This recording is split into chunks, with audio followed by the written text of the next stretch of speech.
जय हिंद दोस्तों, स्वागत है आपका अपने ही यूट्यूब चैनल के लेक्चरर ऑफिशियल में। दोस्तों कैसे हैं आप सभी? उम्मीद है कि आप सभी अच्छे होंगे। तो चलिए दोस्तों, आज हम पढ़ेंगे कक्षा 10 का हिंदी साहित्य का इतिहास और इसमें प्रमुख रचनाएं भी सिलेक्ट किए गए हैं। और यह क्वेश्चन जो है बहुत ही महत्वपूर्ण है और आपके परीक्षा के लिए ये रामबाण साबित होंगे और आने की प्रबल संभावना है। इसलिए दोस्तों इस वीडियो को परीक्षा से पहले आप जरूर देख कर जाइएगा।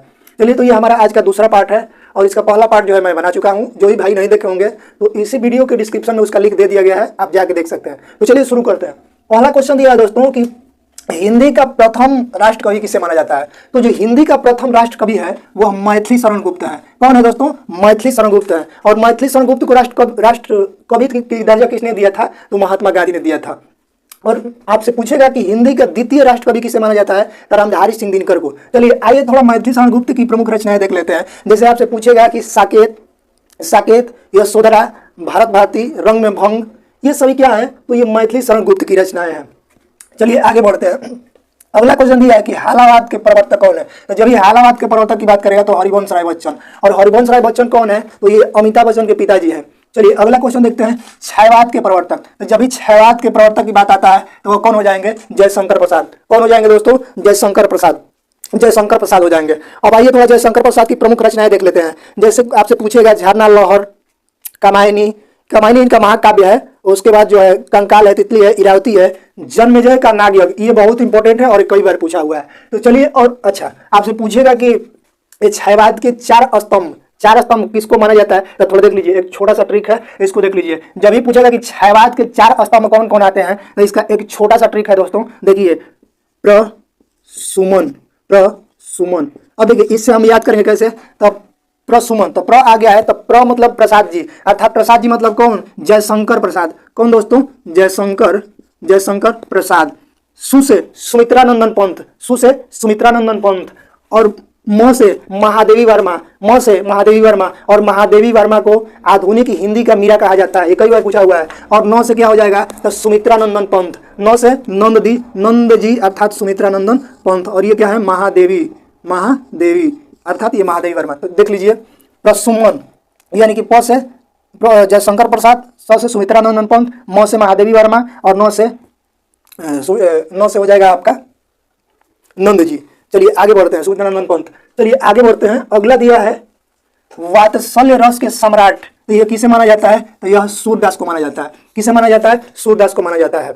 अगला देखिए, अगला पूछ रहा है कि प्रथम मौलिक नाटक। तो हिंदी का प्रथम मौलिक नाटक कौन सा है? तो वह नहुस है। वह कौन सा है? नहुस है। और इसकी रचना किसने किया था? तो गोपाल चंद्र गिरधर दास। किसने किया था? गोपाल चंद्र गिरधर दास। ये भी इंपॉर्टेंट है और कई बार पूछा हुआ है, लड़के कंफ्यूज हो जाते हैं। देखिए यहाँ पूछा हुआ कि हिंदी का प्रथम मौलिक नाटक है, ये क्या है दोस्तों? नाटक है। लेकिन यही पूछेगा कि हिंदी का प्रथम मौलिक उपन्यास कौन सा है? तो वह हो जाएगा परीक्षा गुरु। और यह किसने लिखा था? तो लाला श्रीनिवास दास। तो इसको ध्यान रखेंगे। अगला दिया है दोस्तों हिंदी का प्रथम एकांकी। तो हिंदी का जो प्रथम एकांकी होता है वह एक गुट होता है। क्या होता है दोस्तों? एक गुट होता है। और इसकी रचना किसने किया था? तो जयशंकर प्रसाद ने किया था। किसने किया था? जयशंकर प्रसाद ने किया था। लेकिन पूछेगा कि हिंदी का एकांकी सम्राट किसे माना जाता है? तो डॉक्टर राम कुमार वर्मा को माना जाता है। किसे माना जाता है? डॉक्टर राम कुमार वर्मा को माना जाता है। उम्मीद है कि आप समझ चुके होंगे, यहाँ तक आपको समझ में आ गया होगा। दोस्तों वीडियो अच्छा लग रहा है तो आप हमारे वीडियो को लाइक करें ताकि हमारा जो है और उत्साह बढ़ता रहे। और यदि आप हमारे चैनल पर नए हैं तो हमारे चैनल को सब्सक्राइब भी कर सकते हैं। चलिए अगला देख लेते हैं। अगला आपसे पूछ रहा है कि कवियों का कवि किसे कहा जाता है? तो यह शमशेर बहादुर सिंह को कहा जाता है। किसे कहा जाता है? शमशेर बहादुर सिंह को कहा जाता है। अगला क्वेश्चन यह है कि राष्ट्रीय हिंदी दिवस, यह इंपॉर्टेंट है और पूछा भी हुआ है। तो यह कब हो जाएगा राष्ट्रीय हिंदी दिवस? तो 14 सितंबर को। राष्ट्रीय हिंदी दिवस हम कब मनाते हैं? तो 14 सितंबर को। लेकिन यही कहेगा कि विश्व हिंदी दिवस, तो विश्व हिंदी दिवस जो होता है ना वह 10 जनवरी को मनाया जाता है। कब मनाया जाता है? 10 जनवरी को। तो ये 10 जनवरी को हम कौन सा दिवस मनाते हैं? तो विश्व हिंदी दिवस मनाते हैं। क्यों? क्योंकि इसी दिन जो है ना प्रथम हिंदी सम्मेलन हुआ था। कब हुआ था? तो 10 जनवरी 1975 ईस्वी में। और ये कहाँ हुआ था? तो नागपुर में हुआ था। कहाँ हुआ था? नागपुर। इसलिए हम विश्व हिंदी दिवस कब मनाते हैं? तो 10 जनवरी को मनाते हैं। चलिए आगे बढ़ते हैं। अगला आपसे क्वेश्चन पूछा है दोस्तों कि प्रथम समाचार पत्र, यानी कि हिंदी का जो प्रथम समाचार पत्र, ये भी पूछा हुआ है, महत्वपूर्ण है। हिंदी का प्रथम समाचार पत्र कौन सा है? तो उदंत मातंत है। और इसका जो है प्रकाशन कब हुआ था? तो 30 मई 1826 में। कहाँ से हुआ था? तो कोलकाता से हुआ था। और इसके रचनाकार कौन है? तो पंडित जुगल किशोर शुक्ल जी हैं। कौन है? पंडित जुगल किशोर शुक्ल जी हैं। अगला देखते हैं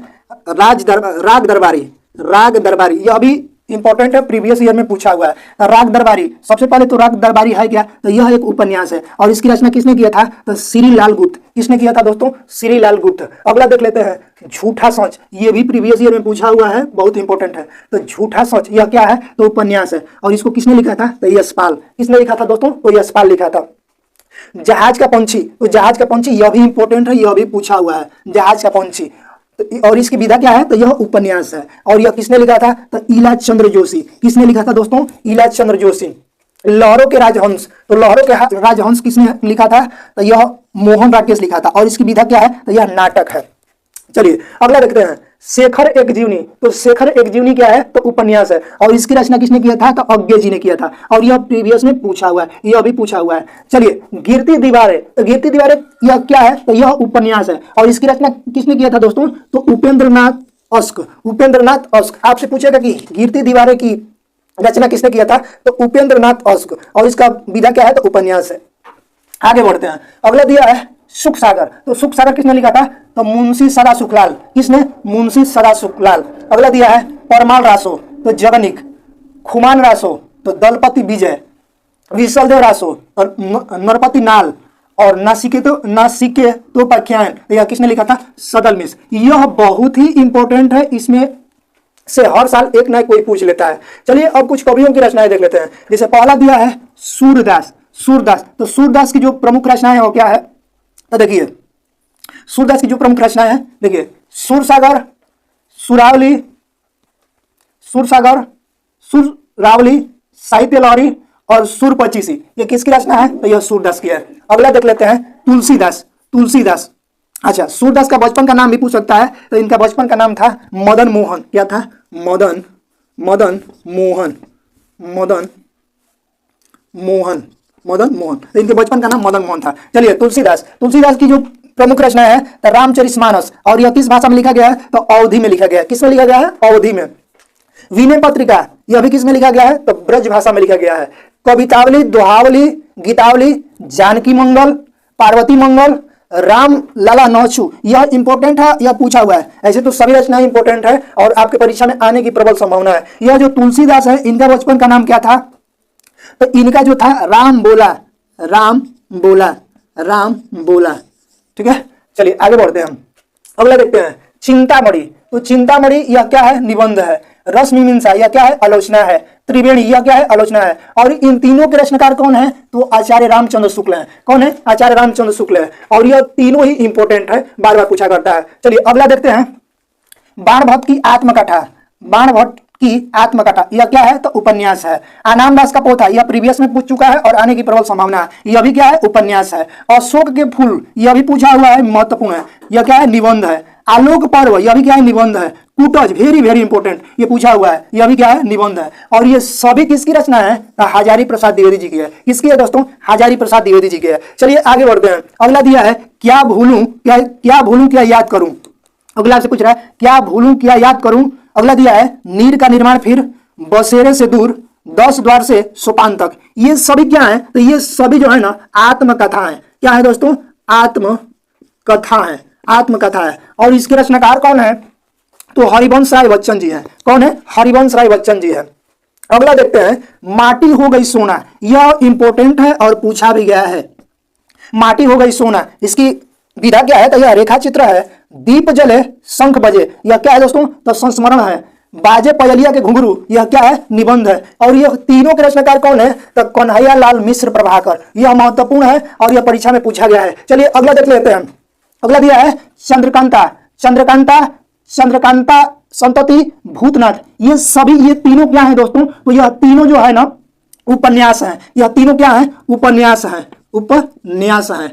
और यह किसके उपन्यास हैं, तो बाबू देवकी नंदन खत्री की। तो ये रहे दोस्तों साहित्य हिंदी का इतिहास और इसमें कुछ प्रमुख रचनाएं भी हैं और ये आपके परीक्षा के लिए बेहद महत्वपूर्ण है। तो जितने भाई परीक्षा कक्षा 10 की तैयारी करने वाले हैं, इस वीडियो को अवश्य देख के जाएंगे और इस वीडियो से आपको जरूर लाभ मिलने वाला है। तो आप कमेंट करके बताएं आपको वीडियो कैसा लगा। यदि आप हमारे चैनल पर नए हैं तो हमारे चैनल को लाइक करें, सब्सक्राइब करें और इस वीडियो को अपने दोस्तों के पास अधिक से अधिक शेयर करें। धन्यवाद।